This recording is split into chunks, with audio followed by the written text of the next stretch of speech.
Did you know that 90% of believers are misunderstanding tithing? For centuries, many have believed that giving 10% of their income is a ticket to heaven. But the Bible reveals three shocking truths that your church might not have told you. Are you being misled by distorted teachings? What I'm about to share may surprise you, but it could also help you find freedom in your faith. Stay with me till the end, as this could be a turning point in your spiritual life. Don't forget to subscribe and hit the notification bell so you won't miss any videos from our channel, where we bring inspiring and insightful discoveries about the Bible and faith. Tithing is one of the most controversial topics in modern Christianity. Many believers feel pressured to give, fearing that if they don't, they'll be considered thieves of God.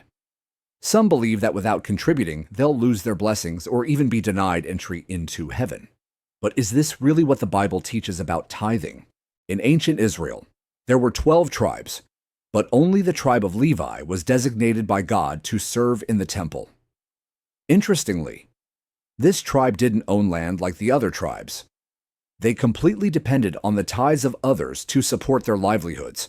Numbers 18:24. But tithing wasn't just about providing for the Levites. It had an even more important purpose: to help the poor. Deuteronomy 14:28-29 explains that every third year, the people of Israel would set aside tithes to support the orphans, widows, and foreigners. This wasn't just a religious obligation, but a social justice system, ensuring that the disadvantaged had a chance at a better life. This system made sure no one was left behind, and it clearly reflects God's heart for the poor. Today, most believers think tithing simply means giving 10% of their income, but in reality, the Bible describes more than one kind of tithe. According to biblical scholars, Israel actually had three main types of tithes. The first one was for the priests and Levites, Numbers 18:21-24, since they didn't own land or have other income. The second one was for religious festivals, allowing people to rejoice in the presence of the Lord, Deuteronomy 14:22-27. The third tithe was collected every 3 years to support the needy in society, Deuteronomy 14:28-29. Therefore, if we sum up all the tithes, the Israelites could have been required to give around 23 to 30% of their total income each year, not just 10%. This fact completely changes the way we understand tithing. It wasn't just an obligation. It was part of a complex system that helped maintain society and ensure that everyone had a chance to receive provision. One of the most important things many don't realize is that tithing is not presented as a mandatory requirement for believers in the New Testament. Jesus mentioned tithing when he rebuked the Pharisees for focusing too much on giving while neglecting justice, mercy, and faithfulness, Matthew 23:23. However, he never commanded his disciples to continue practicing tithing. Instead, the New Testament emphasizes voluntary giving. Paul teaches that each person should give as they have purposed in their heart, not grudgingly or under compulsion, for God loves a cheerful giver, 2 Corinthians 9:7. Instead of a fixed amount like 10%, the New Testament encourages believers to give according to their ability and from the heart. This approach frees believers from guilt and pressure while encouraging them to give out of love and gratitude, not fear of punishment. When we understand the true origin and purpose of tithing, we can view it in a more proper light. It isn't merely a financial obligation, but a way to express gratitude and care for the community. If a church uses tithes to help the poor, support those serving God, and create a healthy fellowship environment, then that aligns perfectly with God's original intention. However, if tithing is abused or used as a tool to coerce believers, that's not what the Bible teaches. If a modern church uses tithing just to build gold-plated church buildings, then they are distorting God's purpose. The most important thing is not how much you give, but the heart with which you give. God doesn't care about the amount. He cares about the motive behind your offering. If you give freely, with love and gratitude, that is what God desires. So, Are you giving out of pressure or out of joy? Do you believe that God needs your money, or does He want to teach you about trust and generosity? Reflect and ask God to guide you on your faith journey. In modern times, tithing is often presented as an obligatory duty for believers, accompanied by stern warnings that, if they don't give, they will miss out on blessings or even face curses. However, when we look back at the Bible, we realize that the original purpose of tithing was not to impose a burden on people, but to express love, fairness, and community provision. In the Old Testament, tithing was not simply a financial contribution. In fact, it primarily involved agricultural products such as wheat, wine, oil, and livestock. Deuteronomy 14:22-23 says, "You shall tithe all the produce of your seed that comes from the field year by year, so that you may learn to fear the Lord your God always." Clearly, the focus was not on the specific amount, but on faithfulness and gratitude for what God had given. Another interesting point is that tithing did not apply to everyone. Those who had no crops or livestock were not required to give. This shows that God never placed a burden on those who were unable. This principle still holds relevance today. Giving should come from the heart, not from coercion. This raises an important question. If the tithing system in the Old Testament was primarily based on agriculture and livestock, how did it become a strict financial requirement in many modern churches? As society changed and money became the primary means of exchange, the concept of tithing was gradually commercialized, losing its original essence.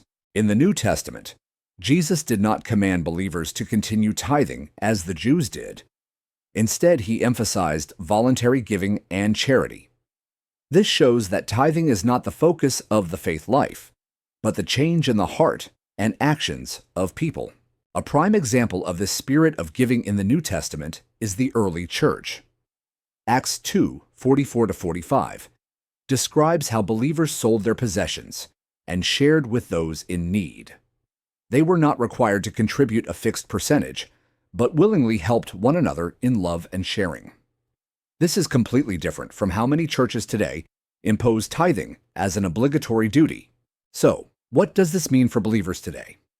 If we truly want to follow the spirit of tithing in the Bible, it should not be a rigid and mandatory system, but an act of generosity, stemming from love and gratitude for God. When we realize that everything we have is from God, giving is no longer a burden but a joy. We are not bound by a specific number, but encouraged to give according to our ability, with a cheerful heart. Ultimately, the question is not, should we tithe, but how are we giving? If our giving comes from love, gratitude, and willingness, that is the spirit God desires. On the other hand, if it comes from coercion, fear, or manipulation, perhaps we need to reflect and seek God's guidance to understand how He truly wants us to live. Jesus not only mentioned tithing, but also redefined the meaning of giving, offering a completely new perspective on generosity. For Him, what mattered more than the material quantity given was the intention of the giver's heart. If, in the Old Testament, tithing was a system established to support priests, the poor, and religious activities in the New Testament, Jesus shifts the focus to a heart of love and sincerity in giving. One of the most powerful moments is when Jesus confronts the Pharisees in Matthew 23:23. "Woe to you, teachers of the law and Pharisees, you hypocrites! You give a tenth of your spices, mint, dill, and cumin, but you have neglected the more important matters of the law: justice, mercy, and faithfulness." Here, Jesus does not reject tithing, but He points out a troubling reality. If giving is just a religious ritual without a heart of kindness, then it becomes meaningless. The Pharisees were known for practicing the law to the smallest detail. They not only tithed from their major crops, but also from the smallest spices in their gardens. However, while they meticulously followed outward rules, they overlooked the more important matters: mercy, justice, and true faith. This raises a big question for us today. Are we too focused on fulfilling a financial obligation while forgetting what God truly desires: a heart filled with love and genuine generosity. To further illustrate this point, Jesus provided a powerful image in Mark 12:41-44. As he and his disciples sat near the temple treasury, they saw many rich people putting in large sums of money. But what caught Jesus' attention was not those large amounts, but the 2 small coins of a poor widow. He said, "Truly I tell you, this poor widow has put in more than all the others who are contributing to the treasury. They gave out of their wealth, but she, out of her poverty, put in everything, all she had to live on." This completely breaks the common thought that a person's donation is measured by the amount of money they give. In human eyes, the widow's money seemed insignificant compared to the large sums the rich gave. But in God's eyes, the true value lies in the motive behind it. The widow gave not out of duty, not to be recognized, but out of an absolute love and trust in God. This story raises a challenging question. When we give, are we doing it out of obligation, hoping for blessings, or out of a heart of true love? If our giving is merely a compulsory duty, then it loses the true spiritual value that God desires to see in each of us. Jesus revolutionized the concept of giving. In the Old Testament, tithing was a rigid requirement to ensure support for those serving in the temple and the vulnerable. But in the New Testament, Jesus laid the foundation for voluntary giving. Giving is no longer a mandatory figure, but an act of expressing faith. In the early church, believers were not bound by the law of tithing, but they lived a life of generous sharing. Acts 2:44-45 says, "All the believers were together and had everything in common. They sold property and possessions to give to anyone who had need." This was not a forced system, but a sharing that came from genuine love. This brings up an important question. Are we giving in the traditional way, or are we truly applying the principle that Jesus taught? If we give out of fear of being cursed, hoping for a return, or under pressure from others, are we really doing what God desires? Instead of focusing on the amount, Jesus calls us to give with a completely different attitude, an attitude not limited by rigid rules, but coming from a heart full of faith, mercy, and gratitude. When we see giving not as an obligation, but as an opportunity to express love for God and others, that is the kind of giving that has real value in His eyes. The kind of giving Jesus speaks of is not limited to financial contributions. It also includes giving of oneself, our time, love, forgiveness, and compassion. He does not just call people to give a tenth of their income. He invites them to give something far greater, their hearts. Are we truly ready to spend time with someone in need of encouragement? Are we willing to forgive those who have hurt us? Do we proactively help those in difficulty without expecting anything in return? In the eyes of Jesus, these are the most valuable forms of offering. When someone gives from an open heart, they not only provide material goods, but also bring hope and light to others. Jesus taught that generosity should not be limited to offerings in the temple. In Luke 6:38, he says, "Give, and it will be given to you. Good measure, pressed down, shaken together, running over, will be put into your lap. For with the measure you use, it will be measured back to you." What is important to note is that, in the context of this verse, Jesus is not only talking about money, he speaks about mercy, forgiveness, and love. He calls us to be generous in everything: in forgiveness, in hospitality, in patience, and in kindness. Sometimes the most valuable gift is not found in a bank account, but in our presence with others. A timely word of encouragement, a hug, or a sincere listening ear can change someone's life. One noteworthy detail is that Jesus never asked his disciples for a tithe. He did not establish a mandatory financial system, but rather, he emphasized freedom in giving. When a person is filled with the love of God, they do not feel compelled to give. They see it as a privilege. There is a misconception that God's blessings depend on the amount of money we give. However, throughout his ministry, Jesus never linked spiritual blessings to finances. Instead, He pointed out that faith and obedience are the ways to live a life of abundance. Matthew 6:33 reminds us, "But seek first the kingdom of God and his righteousness, and all these things will be added to you." This brings freedom to those living in fear, thinking they need to give a certain amount of money to be accepted by God. God does not measure our love by numbers, but by the attitude of our hearts. When we give with a sincere heart, whether it is money, time, or love, God will never let us lack. He is the provider, and he sees not only what we give, but also the love and faith behind our offering. Tithing has long been a contentious issue in the Christian community. For many, it is seen as a sacred duty, an unchangeable principle. However, when we look at the history and original meaning of tithing, we see a completely different picture, a deeper insight into generosity and love that the Bible seeks to convey. So, how does God really want us to give? Are we practicing the true spirit of tithing, or are we merely following a system that may have strayed far from his original intention? Tithing in the Old Testament was not simply a mandatory contribution, but part of a system to support the entire community.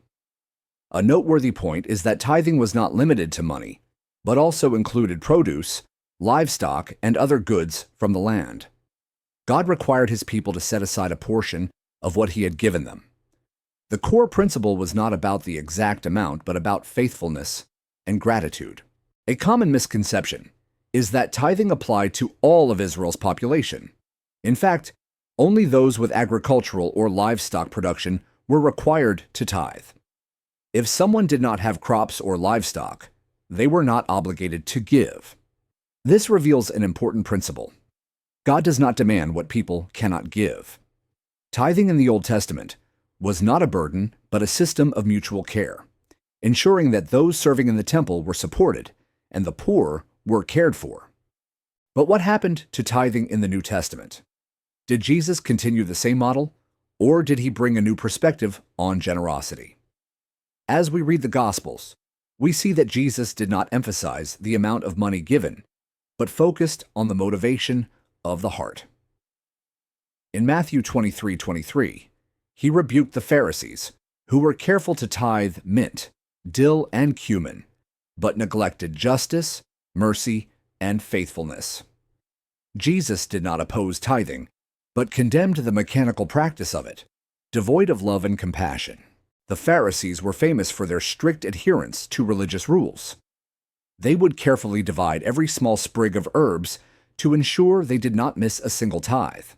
But at the same time, they neglected the more important matters: mercy, justice, and faithfulness to God. Their mistake was not in giving, but in doing so with an empty heart. Jesus reminds us that what matters to God is not the amount, but the heart of the giver. If someone gives out of obligation or fear of punishment, their action holds no spiritual value. One of the most powerful stories of giving is found in Mark 12:41-44. When Jesus observed a poor widow putting 2 small coins into the offering box. While the rich gave large amounts from their abundance, the widow gave all she had. Jesus declared that she had given more than all the others because she gave out of her poverty, with a heart full of faith and love for God. This is a profound lesson for us. True giving is not about the number, but the motivation behind it. Jesus never set a fixed amount for giving. He taught about generosity, but did not impose financial rules on his disciples. Generosity in God's kingdom is not like a tax system, but reflects God's love within us. When we recognize that everything we have comes from God, we will give freely, not out of compulsion, but because we want to be instruments of his love to help others. The New Testament does not uphold the tithe as a mandatory law, but emphasizes voluntary giving. When writing to the Corinthian church, the Apostle Paul encourages them to give as they have decided in their hearts, not reluctantly or under compulsion, for God loves a cheerful giver. 2 Corinthians 9:7. This is an important shift. Instead of a fixed percentage, each person is free to decide the amount based on their ability and their gratitude to God. The model of the early church was not based on tithing, but on voluntary sharing. Acts 2:44-45 describes a community where believers sold possessions and goods to share with anyone in need. No one was forced to contribute, but everyone gave voluntarily to support one another. This spirit is entirely different from how many religious organizations today impose tithing on their members, turning it into a sort of heavenly tax. Unfortunately, many today distort the message of giving, turning it into a means of profiteering or promising material blessings. Some sermons claim that if you give more, God will bless you more, but that is not what the Bible teaches. Generosity is not an economic transaction with God, but an act of expressing faith and love. A strong warning against hypocrisy in giving is found in Acts 5 with Ananias and Sapphira. They sold property and pretended to give all the money, while secretly keeping part for themselves. They were not condemned for keeping the money, but for their deception. This shows us that God does not care about the amount, but about the sincerity of the heart. The truth is, if tithing were a mandatory command in the New Testament, the apostles would have emphasized it. Instead, we see them encouraging voluntary giving, not out of compulsion or fear. This causes us to reflect. When we give, are we doing so with joy and freedom, or out of pressure and obligation? True generosity is not limited to money, but also expressed through our time, attention, and compassion for others. When we live a life of giving in every area, we not only please God, but also become a light to the world. Let your giving be an expression of sincere love, not a burden. Do you ever feel pressured to give out of fear of disappointing God, or do you always give with joy and freedom? Share your thoughts, and if this message has broadened your perspective, don't forget to explore more wonderful biblical truths in the next videos on our channel.